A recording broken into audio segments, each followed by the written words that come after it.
কলকাতা হাইকোর্টের বিচারপতি অভিজিৎ গঙ্গোপাধ্যায়ের বিরুদ্ধে বুধবার সুপ্রিম কোর্টের দ্বারস্থ হয়েছেন অভিষেক বন্দ্যোপাধ্যায়।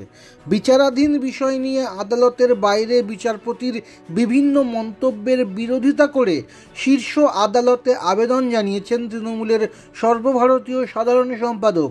তার পরদিনই সেই প্রসঙ্গে প্রশ্নের মুখোমুখি হলেন মমতা বন্দ্যোপাধ্যায়। বিচারপতি সম্পর্কে সরাসরি মন্তব্য এড়িয়েই গিয়েছেন মুখ্যমন্ত্রী তথা তৃণমূলের সর্বময় নেত্রী, কিন্তু যা বলছেন তাতে বিচারপতির উদ্দেশ্যে তার পরোক্ষ বার্তা রয়েছে বলে মনে করছেন অনেকে। বৃহস্পতিবার নবান্নে সাংবাদিক বৈঠক করেন মুখ্যমন্ত্রী মমতা।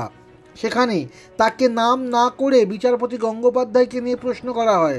বলা হয়, হাইকোর্টের এক বিচারপতি আদালতের বাইরে বিচারাধীন বিষয় নিয়ে নানা মন্তব্য করছেন। এ বিষয়ে মুখ্যমন্ত্রীর বক্তব্য কী? মমতা বলেন, আমাকে এসব প্রশ্ন করবেন না। বিচার ব্যবস্থা নিয়ে আমি কোনো মন্তব্য করব না। আমি আমার লক্ষণ রেখা জানি, আপনারাও সেই রেখা অতিক্রম করবেন না।